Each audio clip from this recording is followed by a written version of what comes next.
Hero ధ్రువ సజ్జా గారు main రోల్లో నటించిన లేటెస్ట్ మూవీ అయిన కేడీ మూవీ రివ్యూ.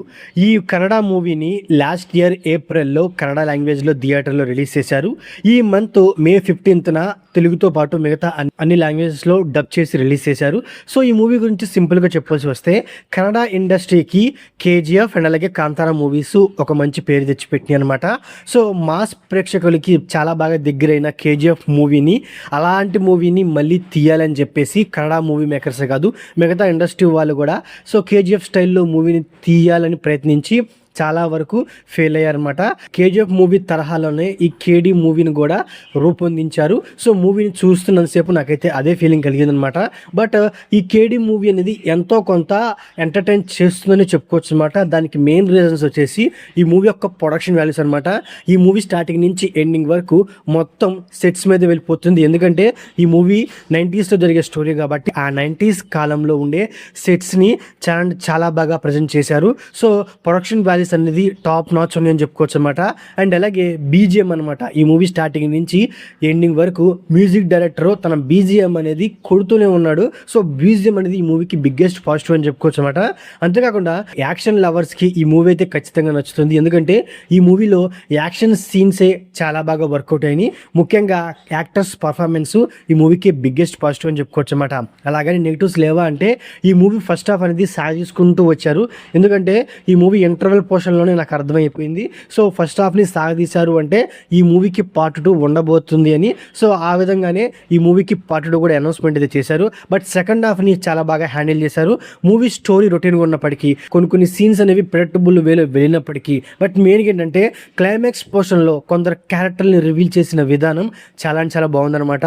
అండ్ అలాగే క్లైమాక్స్లో భైరవ క్యారెక్టర్లో కిచ్చా సుదీప్ గారి ఎంట్రీ కూడా సో వేరే లెవెల్లో ఉంది. సో నేనైతే పార్ట్ 2 కోసం ఈగర్గా అయితే వెయిట్ చేస్తున్నాను. ఇక ఈ మూవీ యొక్క స్టోరీ గురించి సింపుల్గా చెప్పాల్సి వస్తే ఈ మూవీలో హీరో అయిన ధ్రువ్ సజ్జా అలియాస్ కాళీ, ఈ మూవీలో విలన్ అయిన సంజయ్ దత్ అలియాస్ దేవా. ఇక కాళీ తనుండే ఏరియాలో గ్యాంగ్స్టర్ అయిన దేవాకి వీరాభిమాని. సో దేవా కోసం ప్రాణాలైనా ఇస్తాడు మన కాళీ అనమాట. సో అలాంటి కాళీ మీదే దేవా కాళీ ఫ్యామిలీని చంపమని తన మనుషులను అయితే పంపిస్తాడు. సో అలాంటి సిచ్యువేషన్ ఎందుకు వచ్చింది, ఆ సిచ్యువేషన్లో కాళీ తన ఫ్యామిలీ కాపాడుకోవడానికి తను ఏం చేశాడు అనే పాయింట్ మీదే రిమైనింగ్ స్టోరీ అయితే ఉండిద్ది అనమాట. ఉన్నప్పటికీ ఈ మూవీ యొక్క ఫస్ట్ హాఫ్ అలాగే సెకండ్ హాఫ్ వస్తే మెయిన్గా సెకండ్ హాఫ్ ఎంగేజ్ చేసింది. ఫస్ట్ హాఫ్ గురించి మాట్లాడుకోవాల్సి వస్తే ఫస్ట్ హాఫ్లో మెయిన్గా ఏంటి క్యారెక్టర్లను ఇంట్రడక్షన్ చేయడం అండ్ అలాగే కేజీఎఫ్ తరహాలోనే ఈ ఓవరాల్ స్టోరీని ఒక వ్యక్తితో నరేట్ చేయించడం అండ్ అలాగే ఫస్ట్ హాఫ్లో మెయిన్గా ఏంటంటే మన హీరోయిన్స్ యొక్క లవ్ ట్రాక్ అనేది నాకైతే చాలా బోర్ ఫీలింగ్ కలిగించింది అనమాట. ఎందుకంటే సో వాళ్ళు అంటే ఒక లవర్స్ మాట్లాడుకుంటే కొంత రొమాంటిక్గా కొంత క్యూట్గా అయితే ఉండాలన్నమాట.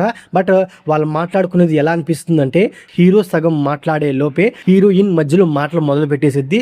సో అలా వాళ్ళు మాట్లాడుకుంటున్నారా గొడవ పడుకుంటున్నారా సో ఏం చేస్తున్నారని ఒక కన్ఫ్యూజ్ అయితే నాకైతే అనిపించింది అనమాట. అసలు వాళ్ళ లవ్ ట్రాక్ అనేది నాకైతే అంతగా ఎక్కలేదన్నమాట. సో ఇంటర్వెల్ పోస్ట్ అనేది కాస్త హై మూమెంట్ అయితే ఇచ్చింది. ఇక సెకండ్ హాఫ్కి వచ్చేపాటికి మూవీని ఒక యాక్షన్ సీక్వెన్స్లో తీసుకువెళ్ళిన విధానం అండ్ అలాగే క్లైమాక్స్లో సంజయ్ దత్కిను అండ్ అలాగే ధ్రువ్ సజ్జాకి వచ్చిన కొన్ని యాక్షన్ సీక్వెన్సెస్, హీరో తన ఫ్యామిలీ కాపాడుకోవడానికి చేసిన కొన్ని యాక్షన్ సీక్వెన్సెస్ చాలా బాగా వర్కౌట్ అయినాయి. సెకండ్ హాఫ్లో కూడా కొన్ని ఎమోషన్ సీన్స్ కూడా చాలా బాగా వర్కౌట్ అని చెప్పుకోవచ్చు అనమాట. ఇక క్లైమాక్స్లో పార్ట్ 2 కోసం రివీల్ చేసిన కొందరు క్యారెక్టర్లో మూవీకి హైలైట్గా నిలుస్తాయి అని చెప్పుకోవచ్చు అనమాట. ఇక ఈ మూవీ కన్నడ మూవీ కాబట్టి సో తెలుగు డబ్బింగ్ అనేది చాలా బాగా మ్యాచ్ అయింది. ఎందుకంటే కొన్ని డైలాగులు కూడా చాలా బాగున్నాయి అనమాట. మెయిన్గా ఏంటంటే ఆ డైలాగుల్ని ఇంకొంచెం బెటర్ చేస్తుంటే ఒక పవర్ఫుల్ డైలాగులు పడే అవకాశం ఉందని ఫీలింగ్ అయితే కలిగిందనమాట. బట్ ఈ మూవీలో మెయిన్గా ఏంటంటే శిల్పా శెట్టి గారి క్యారెక్టర్కి క్లైమాక్స్లో ఒక మంచి హైప్ ఇస్తారని నేనైతే అనుకున్నాను. సో శిల్పా శెట్టి గారి క్యారెక్టర్ని క్లైమాక్స్లో డౌన్ అయితే చేశారనమాట. అంటే ఒక లేడీ విలన్ ఉంటే వేరే లెవెల్లో అంటే సెకండ్ హాఫ్లో ఒక లేడీ విలన్ ఉంటే ఆ విలన్ హీరోని చంపడానికి తను చేసే ప్రయత్నాలు సో ఆ విధంగా మూవీ వెళ్తుందేమో నేనైతే ఎక్స్పెక్ట్ చేశాను. బట్ శిల్పా శెట్టి గారి క్యారెక్టర్ని డౌన్ చేసే సెకండ్ హాఫ్లో ఆమె ప్లేస్లో ఆమెకు సపోర్ట్గా వేరే క్యారెక్టర్ని అయితే రివీల్ చేస్తారనమాట. ఆ క్యారెక్టర్ రివీల్ అయినప్పుడు మంచి సస్పెన్సే మెయింటైన్ అయిందని చెప్పుకోవచ్చు అనమాట. సో ఓవరాల్గా మూవీ గురించి సింపుల్గా చెప్పాల్సి వస్తే ఒక రొటీన్ తరహాలో వెళ్ళినప్పటికీ ఎగ్జిక్యూషన్ బాగుంది, ప్రొడక్షన్ వాల్యూస్ బాగుంది, యాక్టర్స్ పర్ఫార్మెన్స్ అనేది టాప్ నాచ్లో ఉండడం వల్ల మూవీ అనేది నాకు యావరేజ్ ఫీలింగ్ అయితే ఇచ్చిందనమాట. సో ఓవరాల్గా ఇదండి కేడీ మూవీ రివ్యూ. నా రివ్యూగా నచ్చడైతే వీడియోకి ఒక చిన్న లైక్ అలాగే మన ఛానల్ని సబ్స్క్రైబ్ చేసుకోండి. Okay, thank you all.